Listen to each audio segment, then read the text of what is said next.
Olá, meus queridos alunos, bom dia a todos e sejam bem-vindos a mais um dia de aula, tá? Hoje é quinta-feira, dia 6 de 8 de 2020 e vamos iniciar com a nossa aula de matemática.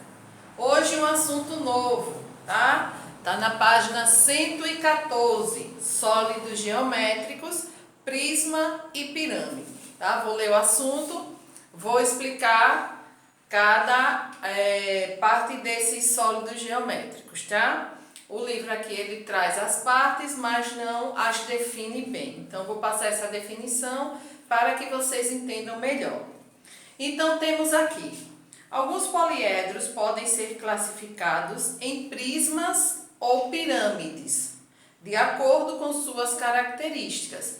Bom, quando a gente fala em prisma, fica uma figurinha meio vaga na nossa cabeça, né? Mas já quando a gente fala em pirâmide, nos remete à lembrança de quê? Das pirâmides, como as famosas pirâmides do Egito, né? Nos remete também à lembrança do triângulo. Quando a gente traça um triângulo, nos dá a ideia de pirâmide, tá? Mas vamos deixar essas partes para depois e vamos ao primeiro, que é o prisma. Então, ele define aqui para vocês. Prismas são poliedros, tá? Que possuem duas bases que são polígonos iguais. Essas bases são ligadas por paralelogramos que chamamos de faces laterais. Então, deixa eu mostrar aqui um exemplo bem legal, fácil, prático, que a gente pega, a gente usa, a gente pega até às vezes para fazer carrinho, para brincar, que é nada mais, nada menos que uma caixinha, tá? Qual a melhor ideia da gente definir um prisma? Usando uma caixinha. Simplesmente isso, tá? O que que eu vou ter nessa caixinha? Eu vou ter, né, a parte de cima, que eu posso chamar de base superior, vou ter a parte de baixo, que eu vou chamar de base inferior, tem os lados, que eu chamo de laterais, e os outros dois lados, que eu chamo também de faces laterais, tá? A diferença é as partes que compõem a figura, que é isso que a gente vai ver agora aqui na continuação desse assunto. Então, eu tenho a figura, tá? Prisma de base quadrada ou paralelepípedo. Então, prisma de base quadrada, tá? Ele também é chamado de paralelepípedo, tá? Então, a gente vai ver as partes que compõem esta figura, este prisma. Vou explicar direitinho cada parte para vocês. Tem assim, as faces, né? As arestas e os vértices, né?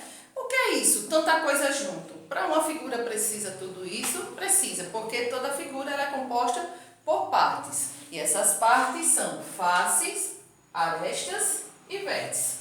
O que são as faces?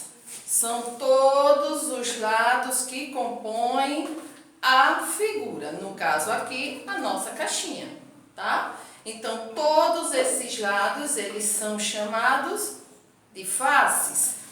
Então, o nosso prisma, ele é formado por 6 faces. O que são as faces? São os lados do prisma, ou seja, da figura ou do poliedro, tá? Quem são essas faces? São essas que a tia mostrou na caixinha, tá? Face superior, face inferior, as laterais, né, que são os lados, também conhecidos como faces, que são esses aqui, ó. Certo? Então, esses são todos os lados do nosso prisma, né, da nossa figura. No caso do prisma, ele é composto por 6 lados, tá? Porque ele é uma figura traçada dessa forma aqui. Deixa eu fazer aqui embaixo, pequenininho, o traçado dele para eu mostrar como são essas faces. Primeiro, eu faço um retângulo, tá? Faço aqui um retângulo. E no meio desse retângulo, eu faço outro sobreposto a ele, tá? Risco aqui, ó. Então, eu tenho um sobreposto ao outro. E aqui eu faço as ligações. A face de cima, a face que fica por trás, já são duas. A da frente, 3. A de baixo, 4. O lado direito, que é a quinta face. E o ladinho esquerdo, que é a sexta face, tá? Então, é assim que a gente define os lados do prisma ou do poliedro. Entenderam até aí? Tranquilo, né? As arestas. Quem são as arestas? São as retas de ligação, que são as linhas do poliedro. Para que haja união, é preciso haver uma ligação, um encontro, né? Então, para ser formado a figura, eu tive que fazer o quê? O traçado dela. Não foi isso? Eu tive que tracejar essa figura. Para fazer o traço, eu usei uma reta. Para dar continuidade à figura, eu usei o quê? As demais retas e fui ligando, ó. Então, aqui eu já estou formando as arestas. Quantos traços de ligação desse eu vou precisar para definir esse poliedro? Vamos contar aqui. Vou redesenhar a figura, tá? Então, aqui eu tenho uma, tá? Uma, duas, três, quatro. Uma, duas, três, quatro. Vou desenhar outra dentro, né? Uma, duas, três, quatro. Já tenho 8. Já formei ali o quê? 8 retas de ligação. A figura está aberta, eu preciso fechar. Vou precisar mais de quantas retas de ligação? 8. Já tem 8. 9, 10, 11, 12. Certo? Então, toda reta de ligação ela é chamada de aresta. Certo? E quem são os vértices da figura?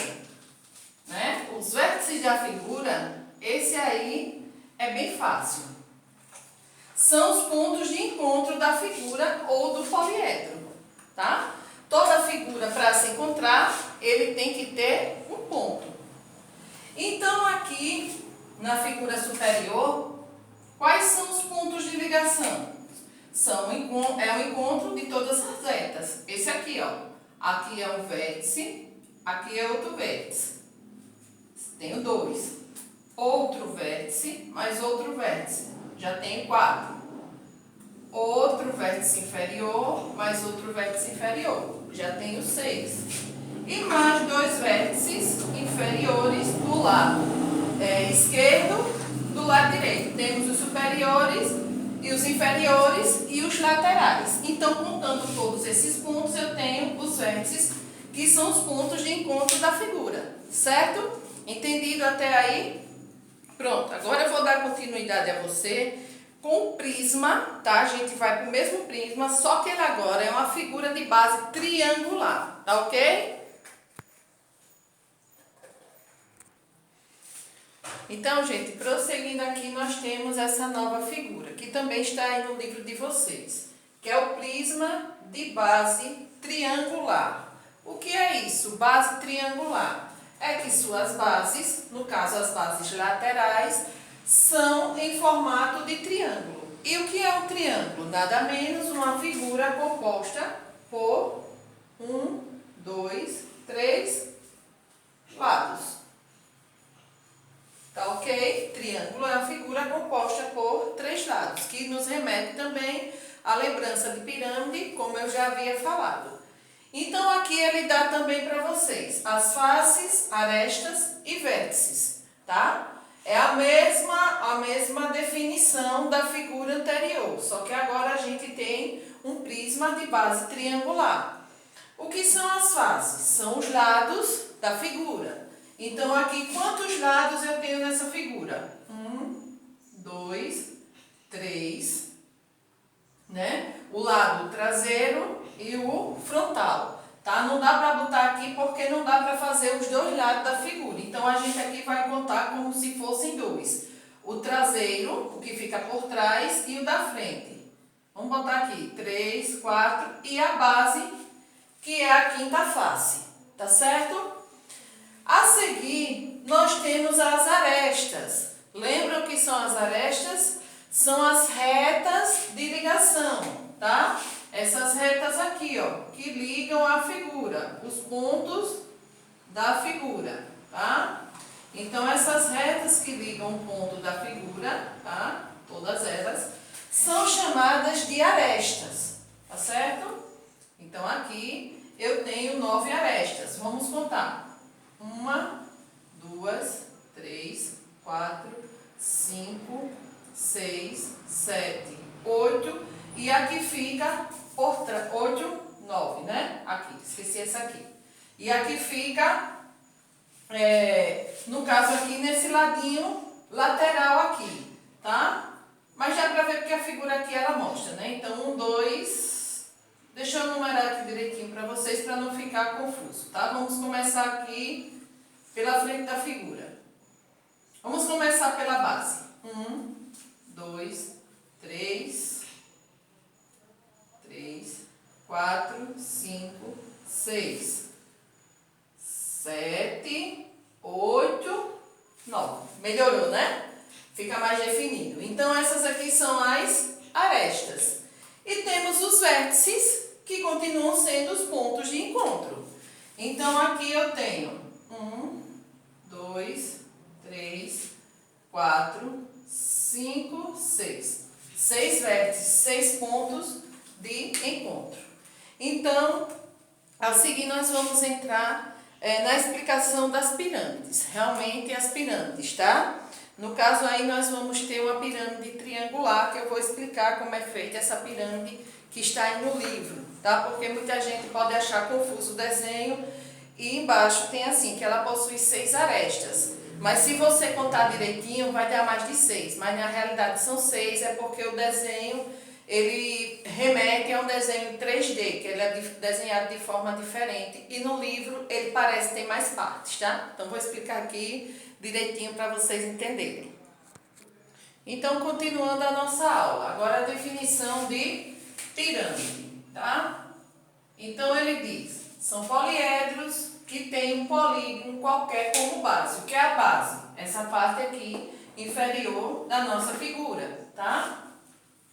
E faces laterais, quem são as faces laterais? São os lados, formados por triângulos com um vértice comum. Com um vértice, né? Ó, como ele definiu, com um vértice comum. Quem é o vértice? Né? É o ponto de ligação, tá certo?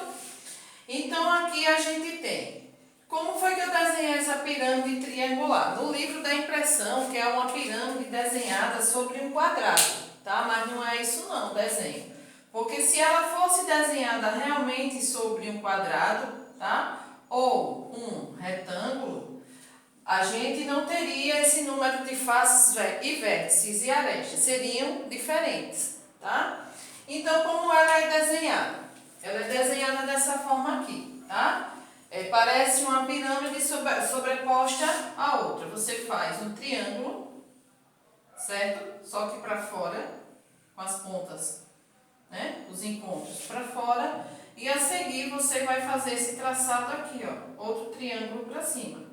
E no meio você vem com esse tracejado, que dá a ideia da pirâmide triangular, tá certo? Então, é uma pirâmide que possui 4 faces, ou seja, 4 lados, tá? Tem o do fundo, tem 2 do fundo, mais 2 laterais, um do fundo, 2 laterais e a base, dando 4, tá? Um do fundo, 2 laterais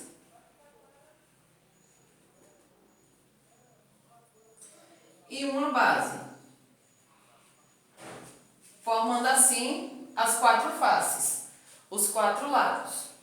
Quem são os vértices? Os os vértices são os pontos de encontro da pirâmide, tá? 1, 2, 3, 4.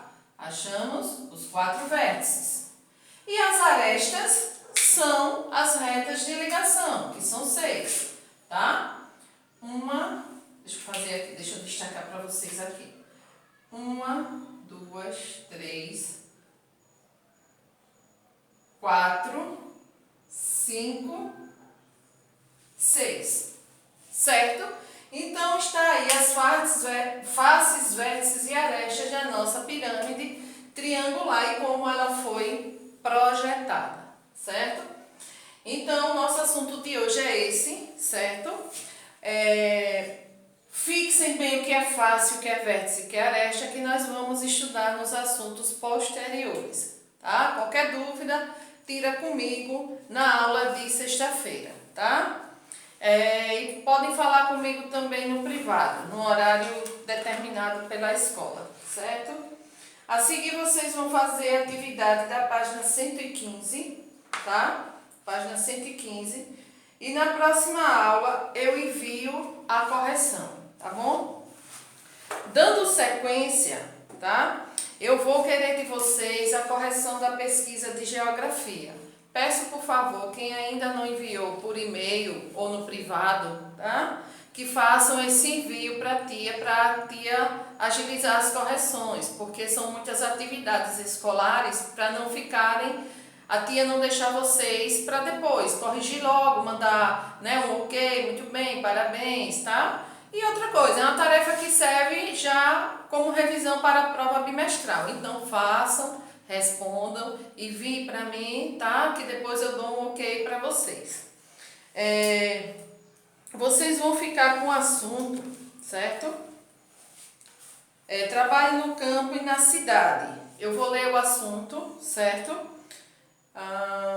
E vocês vão pegar no Classroom a atividade complementar desse assunto, certo?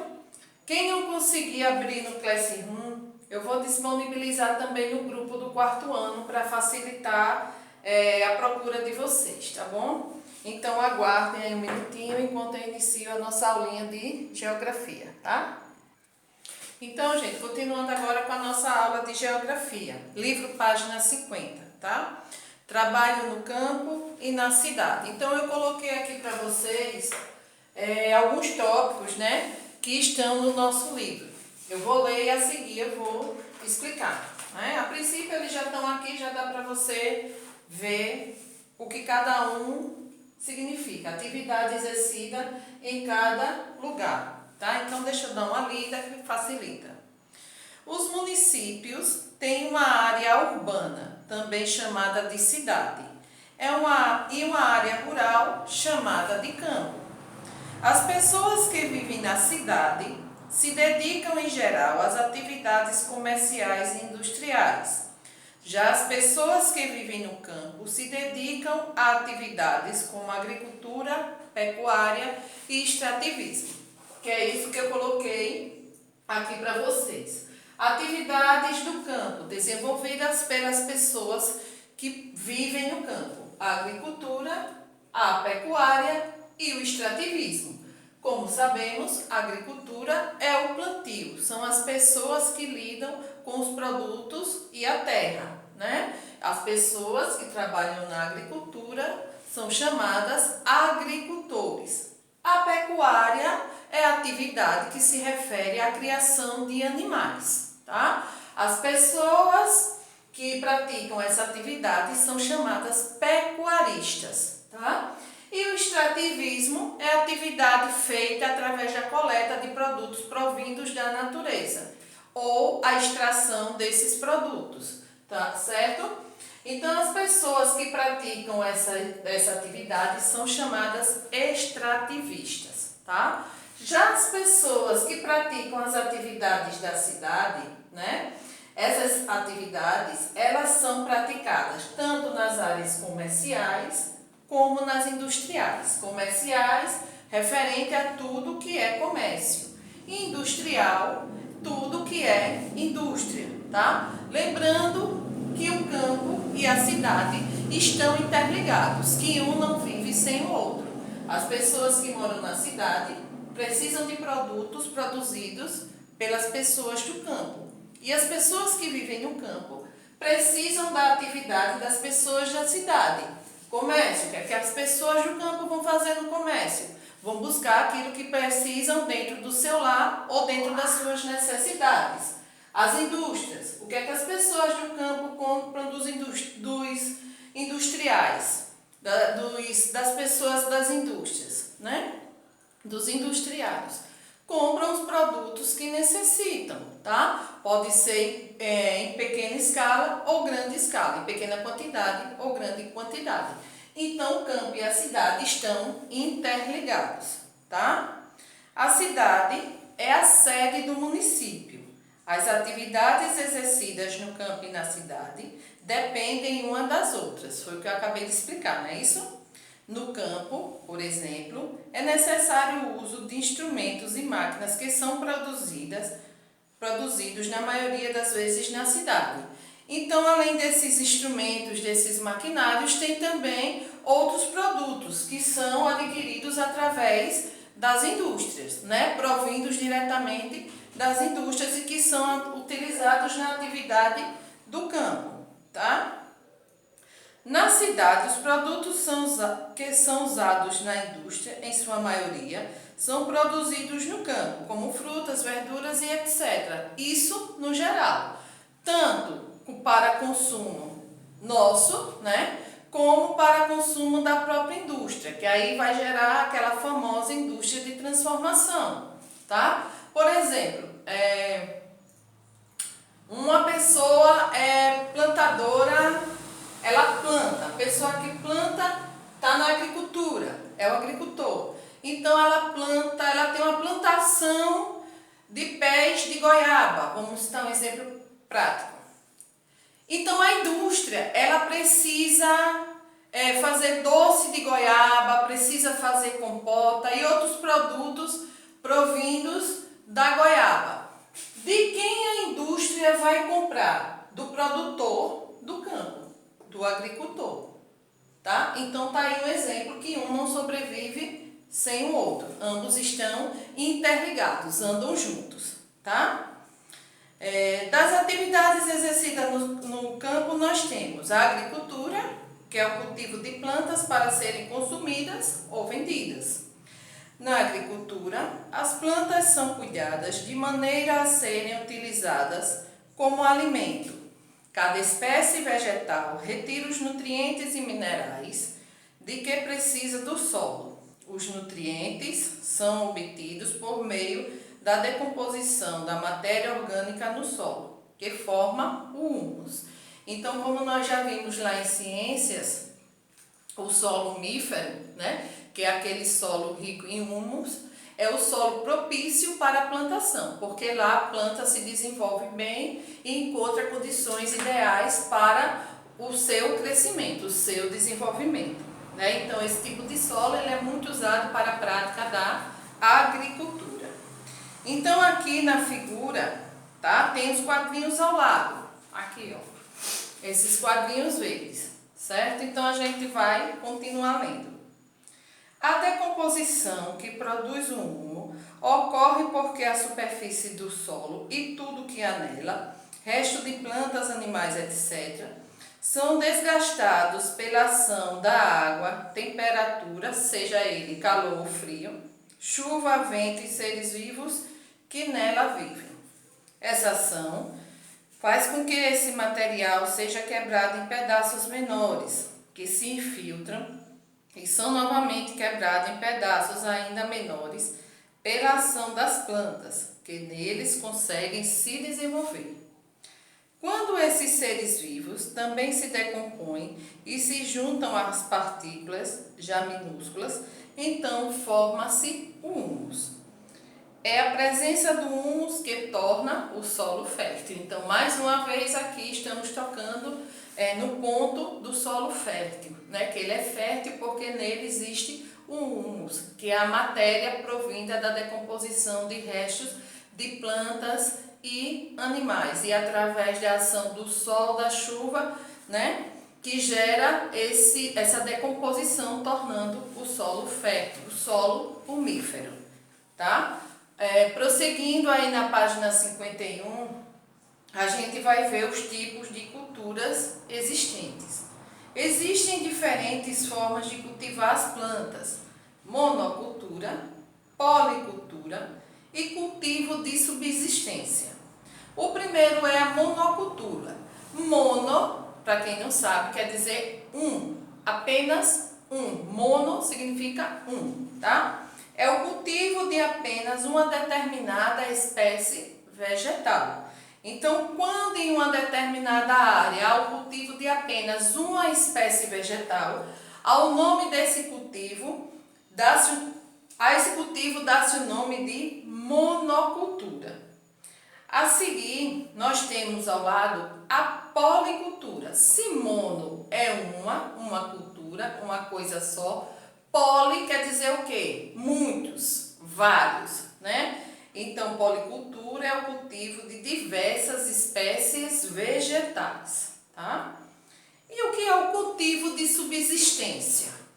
Bom, subsistência é aquilo que eu preciso para o meu consumo próprio, para a sobrevivência minha e dos meus parentes, dos meus familiares, dos meus vizinhos, né? Porque no campo tem muito isso. Um planta e troca com o outro, né? Ainda relacionado ao chamado escambo. Muitos vendem, mas aí também ocorre a troca de produtos, tá? Um agricultor planta uma determinada cultura e o seu vizinho planta outra. Quando a sobra, que o vegetal foi produzido em excesso, o que é que eles fazem? Eles trocam entre si. E hoje em dia, né, as pessoas estão mais conscientes. E o que é que elas fazem com esses alimentos que elas não precisam, que elas têm excesso? Muitos doam para cooperativas que são distribuídas a famílias carentes e outros vendem também para as feiras livres, né? Obtendo também aí uma margenzinha de lucro, tá? Então, o que é o cultivo de subsistência? Mas o cultivo de subsistência, ele está ligado mesmo às espécies vegetais para o consumo apenas daqueles que as plantam, né? Mas ele não parou aí, ele não focou, ele não ficou ali parado. Isso era antigamente, mas com toda essa globalização, toda essa ideia de doar, as pessoas, tanto que praticam a monocultura, policultura ou cultivo de subsistência, ela tem esse grupo, que às vezes são cooperativas, elas têm essa ideia de ajudar o próximo. Então, isso também é bem-vindo, né? Ajudar o próximo é válido, né? E além de não estar desperdiçando, jogando o alimento fora, né? Tem uma parte aqui que ela é muito interessante, ela está no quadrinho amarelo, onde diz assim: rotação de culturas. Consiste em dividir o solo em diversas áreas e mudar a cada colheita a espécie vegetal a ser cultivada em cada área. Para que isso é feito? Preste atenção. Algumas policulturas chegam a ser feitas por meio da rotação de culturas. Rotação quer dizer o quê? O rodízio, né? O rodízio de culturas.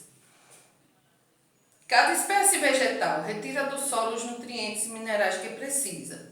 Então, se são só cultivadas as mesmas espécies vegetais em determinado solo, isso fará com que esse fique empobrecido de nutrientes, que a espécie cultivada retira. Então, para que aquela espécie não esteja sempre no mesmo lugar, retirando os mesmos nutrientes, é feita uma rotação de cultura.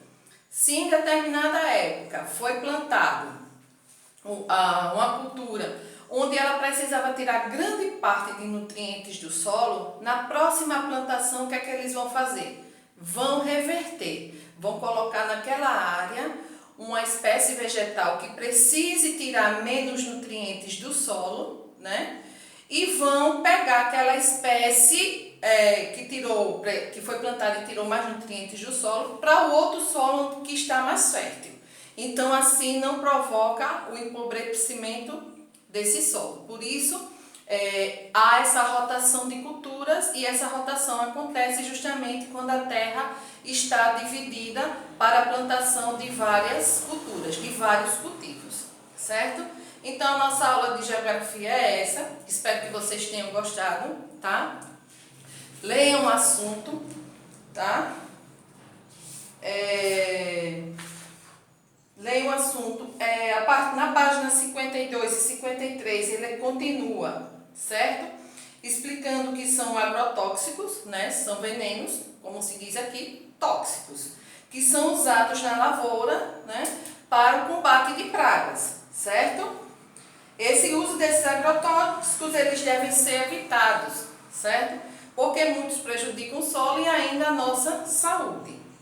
Na página 53 tem assim: na agricultura, a necessidade de tomar alguns cuidados para que as plantas estejam adequadas para o consumo e para que não ocorra o esgotamento do solo, ou seja, para manter o solo fértil.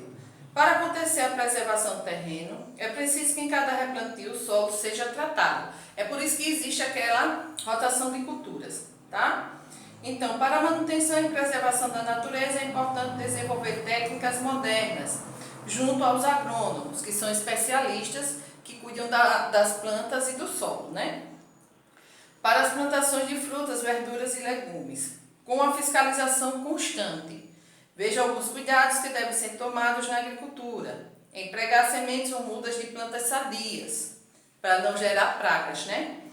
Conhecer e respeitar o período correto para o cultivo e a colheita. Adequar a espécie vegetal, clima e a região onde será cultivada. Cada espécie vegetal, ela tem um clima e região próprios para o seu desenvolvimento. Não provocar o desgaste do solo por queimadas, né? A queimada, ela também empobrece o solo. Utilizar preferencialmente adubos orgânicos nas lavouras para fertilizar o solo. Ajustar a quantidade de água do solo necessária ao cultivo com a irrigação ou drenagem. Aproveitar o solo por meio do emprego de técnicas modernas de cultivo. Fazer o acompanhamento da lavoura com um agrônomo, que isso aí é indispensável para que a lavoura produza bem e o agricultor não venha ter prejuízos futuros.